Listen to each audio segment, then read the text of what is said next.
Bach was hugely influential. I think there's no question about that. But there's a complicated issue here, which is that Bach was not always as hugely worldwide famous as we think of him now. In fact, in his own lifetime, he was not very well known, and he actually didn't really become known on the world stage until about, I don't know, approaching 80 years after his death, when he was rediscovered by the composer Mendelssohn. So it's definitely true, however, that musicians knew who he was. Mozart knew who he was, Beethoven knew who he was and cited him as an influence. So there's no question that Bach was influential among musicians.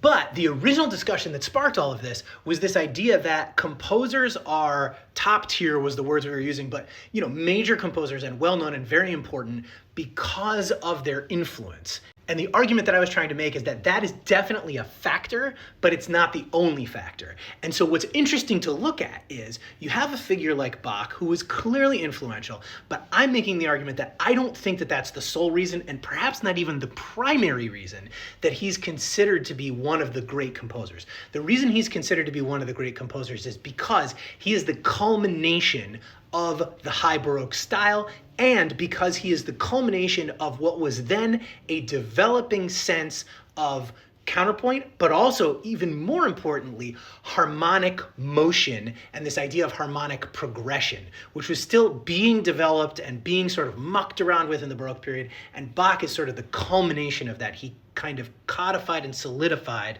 a lot of what were at the time developing harmonic practices. Now, did that then influence composers that came after him? Yeah, for sure. But I don't think the influence is necessarily the main reason why he's considered to be a great composer. And I cited other examples of people who did things that were very influential and had a major impact on composers after them, like Arcangelo Corelli or John Dunstable, who were majorly important figures in terms of the development of music, but are not considered to be sort of the top tier composers in the same way that we would consider a Bach or perhaps a Mozart or a Beethoven.